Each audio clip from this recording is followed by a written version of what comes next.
ನಾವು ದಿನಕ್ಕೊಂದು ರೀತಿ ವೇಷಗಳನ್ನು ಬದಲಿಸಬಹುದು, ಆದರೆ ದಿನಕ್ಕೊಂದು ರೀತಿಯಲ್ಲಿ ಮನಸ್ಸುಗಳನ್ನು ಮಾತ್ರ ಬದಲಿಸಬಾರದು. ಮನಸ್ಸು ಸ್ಥಿಮಿತದಲ್ಲಿ ಇರಬೇಕು. ಪ್ರೇಮ ಅನ್ನುವುದು ಜವಾಬ್ದಾರಿ ಇಲ್ಲದಾಗ ತುಂಬ ಅಂದವಾಗಿ ಇರುತ್ತದೆ. ಪ್ರೇಮಕ್ಕೆ ಜವಾಬ್ದಾರಿ ಜೊತೆಯಾದರೆ ಆ ಪ್ರೇಮವೇ ಭಾರವಾಗುತ್ತದೆ. ಸಂಸಾರದ ಭಾರ ತುಸು ಕಷ್ಟವೇ. ಭಾರ ಹೆಚ್ಚಾದಂತೆ ಬಾಂಧವ್ಯಗಳಲ್ಲಿ ಬಿರುಕು ಸಹ ಹೆಚ್ಚಾಗುತ್ತದೆ. ನೀನು ಉಪವಾಸವಿದ್ದು ಊಟವನ್ನೇ ಧ್ಯಾನಿಸುವ ಬದಲು ಊಟ ಮಾಡಿ ಭಗವಂತನನ್ನು ಧ್ಯಾನಿಸುವುದು ಒಳ್ಳೆಯದು ಅಲ್ಲವೇ? ಬಾಹ್ಯವಾಗಿ ಕಾಣುವ ರೂಪವನ್ನು ನೋಡಿ ಯಾರನ್ನೂ ಕೂಡ ನಿರ್ಧರಿಸಬಾರದು. ಹಲವು ಮನುಷ್ಯರಲ್ಲಿ ಎರಡು ರೂಪಗಳಿರುತ್ತವೆ. ಒಂದು ಬಾಹ್ಯ ರೂಪವಾದರೆ ಮತ್ತೊಂದು ಆಂತರಿಕವಾದದ್ದು. ಇತರರಿಗೆ ಕಾಣುವುದು ಬಾಹ್ಯದ್ದು ಮಾತ್ರವೇ. ಅದನ್ನೇ ನಿಜವೆಂದು ಭಾವಿಸಿ ನಿರ್ಧರಿಸಬಾರದು. ಮತ್ತೊಬ್ಬರ ತಪ್ಪಿನಿಂದಲೂ ನೀವು ಪಾಠವನ್ನು ಕಲಿಯಿರಿ. ಈ ಪ್ರಪಂಚ ವಿಶಾಲವಾಗಿದೆ. ಪ್ರತಿನಿತ್ಯವೂ ಹಲವಾರು ಘಟನೆಗಳು ನಮ್ಮ ಸುತ್ತಮುತ್ತಲೂ ಸಂಭವಿಸುತ್ತವೆ. ಅವರ ತಪ್ಪುಗಳು ನಮ್ಮಲ್ಲಿ ಜಾಗ್ರತೆ ಮೂಡಿಸಬಲ್ಲವು ಅಲ್ಲವೇ? ನಾವು ಮರಳಿ ಆ ತಪ್ಪುಗಳನ್ನು ಮಾಡದಿರಲು ಒಂದು ಅವಕಾಶವಲ್ಲವೇ? ಎಲ್ಲವೂ ನಮ್ಮ ಅನುಭವದಿಂದಲೇ ಕಲಿಯಬೇಕೆಂದರೆ ಈ ಜೀವಿತದ ಕಾಲವೇ ಸಾಕಾಗುವುದಿಲ್ಲ. ಆದರೂ ಮನುಷ್ಯ ತನ್ನ ತಪ್ಪುಗಳನ್ನು ಮಾಡುತ್ತಲೇ ಇರುವನು. ಕಷ್ಟಪಟ್ಟು ಬದುಕುವವರು ಜೀವನದಲ್ಲಿ ಯಾವತ್ತೂ ತಲೆ ತಗ್ಗಿಸಿ ಬದುಕುವಂತಹ ಅವಶ್ಯಕತೆ ಇಲ್ಲ. ಆದರೂ ಕೆಲವು ಸಂದರ್ಭಗಳಲ್ಲಿ ತಗ್ಗಿ ನಡೆದರೆ ನಿಮ್ಮ ಪ್ರಾಧಾನ್ಯತೆ ಬೆಳೆಯುತ್ತದೆ.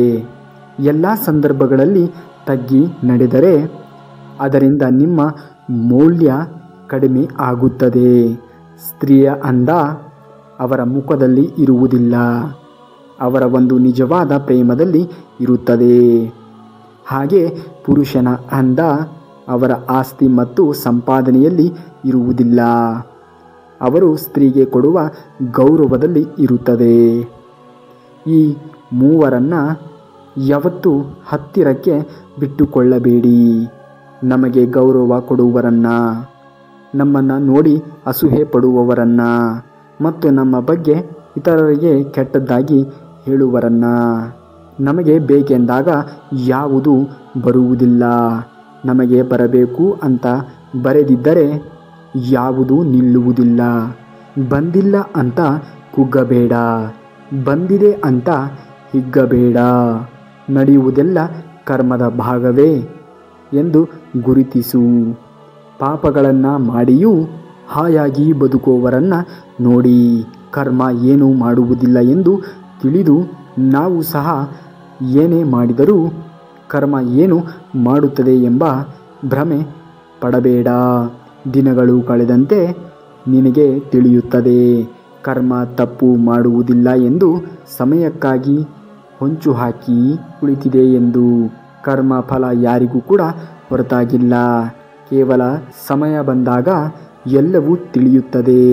ಎತ್ತರದ ಶಿಖರ ಹೇಗಾದರೆ ಯಾವತ್ತೂ ತಲೆ ತಗ್ಗಿಸುವುದಿಲ್ಲವೋ ಹಾಗೆ ಆತ್ಮಾಭಿಮಾನ ಇರುವ ವ್ಯಕ್ತಿ ಇತರರ ಮುಂದೆ ಕೈ ಚಾಚುವುದಿಲ್ಲ. ನಿನ್ನ ಮೌಲ್ಯ ಮತ್ತು ನಿನ್ನ ಶಕ್ತಿ ನಿನಗೆ ತಿಳಿಯುವವರೆಗೂ ಏನನ್ನೇ ಕಳೆದುಕೊಂಡ ಭಾವ ನಿನ್ನಲ್ಲಿ ಇರುತ್ತದೆ.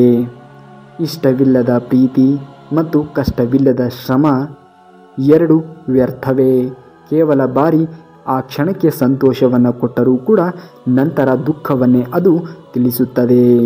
ಯಾವತ್ತೂ ಕೂಡ ಊಹೆಗಳು ವಾಸ್ತವಕ್ಕೆ ದೂರವಾಗಿ ತೆಗೆದುಕೊಂಡು ಹೋಗುತ್ತವೆ.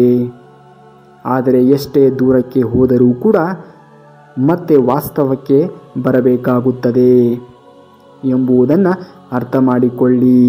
ಜೀವನ ನಮ್ಮ ಕಲ್ಪನೆಯಲ್ಲಿ ಇಲ್ಲ. ಮನುಷ್ಯ ವಾಸ್ತವಿಕತೆಯನ್ನು ಅರಿಯಬೇಕು. ಬರೀ ಕಲ್ಪನೆಯಲ್ಲಿ ಬದುಕುವವರಿಗೆ ನಿರಾಸೆ ತಪ್ಪುವುದಿಲ್ಲ. ಕೆಲವು ಬಾರಿ ನಿನಗೆ ತಡೆದುಕೊಳ್ಳುವ ಶಕ್ತಿ ಇದ್ದರೂ ಕೆಲವುಗಳಿಂದ ತಪ್ಪಿಸಿಕೊಳ್ಳುವ ಬುದ್ಧಿ ವಂತಿಕೆ ನಿನಗಿರಬೇಕು. ಯಾವತ್ತಾದರೂ ಗಮನಿಸುವಿರಾ? ಒಂದೊಮ್ಮೆ ವ್ರತ ಖರ್ಚು ಮಾಡಿದ್ದು ಇಂದು ಬಹಳ ಮೌಲ್ಯ ಉಳ್ಳದ್ದಾಗಿರುತ್ತದೆ. ಅದು ಹಣವಲ್ಲ, ಸಮಯವು ಬಹಳ ಮೌಲ್ಯವುಳ್ಳದ್ದಾಗಿರುತ್ತದೆ. ಕೆಲವು ಬಾರಿ ಏನೇ ಜೀವನ ಅರ್ಥವೇ ಆಗುತ್ತಿಲ್ಲ ಎಂದು ಬಹಳ ಬೇಸರ ಮತ್ತು ದುಃಖವನ್ನು ಉಂಟು ಮಾಡುತ್ತದೆ. ಅಂದುಕೊಂಡಿದ್ದು ಯಾವುದು ಕೂಡ ಆಗುತ್ತಿಲ್ಲ ಎಂದು ಬೇಸರವಾಗುತ್ತದೆ. ಅಂದುಕೊಂಡಿದ್ದೆಲ್ಲ ಜೀವನದಲ್ಲಿ ಆಗುವುದಿಲ್ಲ. ಮನುಷ್ಯನಿಗೆ ತಾನು ಅಂದುಕೊಂಡಿದ್ದು ನಡೆದಾಗ ಮಾತ್ರ ಸಂತೋಷವನ್ನು ಪಡುತ್ತಾನೆ, ಇಲ್ಲದಿದ್ದರೆ ದುಃಖ. ಅಸಲಿಗೆ ದುಃಖ ಮತ್ತು ಸಂತೋಷ ನಿನ್ನಲ್ಲಿಯೇ ಇರುವುದು. ದುಃಖಕ್ಕಾಗಲಿ ಅಥವಾ ಸಂತೋಷಕ್ಕಾಗಲಿ ಇತರೆ ಯಾವುದೇ ವಸ್ತು, ವಿಷಯ ಹಾಗೂ ವ್ಯಕ್ತಿ ಕಾರಣ ಆಗಿರುವುದಿಲ್ಲ. ಮನುಷ್ಯ ಇಲ್ಲದರಲ್ಲೇ ಸಂತೋಷವನ್ನು ಹುಡುಕುವನು.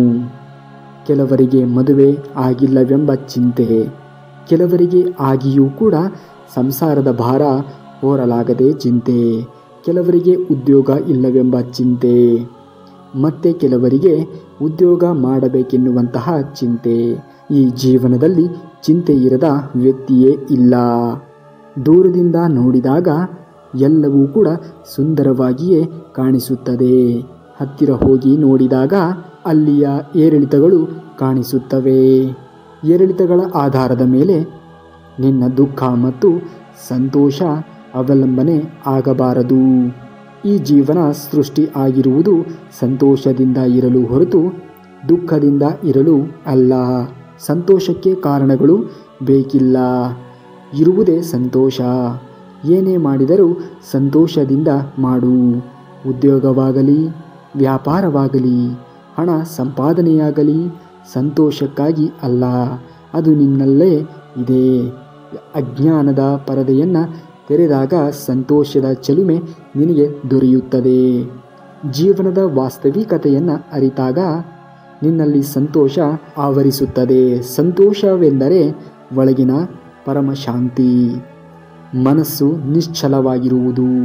ಧೈರ್ಯದಿಂದ ಇರಿ, ಶಾಂತಿಯಿಂದ ಇರಿ, ಸಮಾಧಾನದಿಂದ ಇರಿ. ಖಂಡಿತವಾಗಿಯೂ ಕೂಡ ಆಗುವುದೆಲ್ಲವೂ ಒಳ್ಳೆಯದೇ ಆಗುತ್ತದೆ. ಇನ್ನಷ್ಟು ಈ ರೀತಿಯ ಮಾಹಿತಿಗಳಿಗಾಗಿ ತಪ್ಪದೇ ನಮ್ಮ ಚಾನಲ್ನ ಸಬ್ಸ್ಕ್ರೈಬ್ ಮಾಡ್ಕೊಳ್ಳಿ ಅಂತೇಳಿ ಹೇಳ್ತಾ ಮುಂದಿನ ವಿಡಿಯೋದಲ್ಲಿ ಸಿಗುವವರೆಗೂ ಧನ್ಯವಾದ. ಕರುನಾಡಿಗೆ.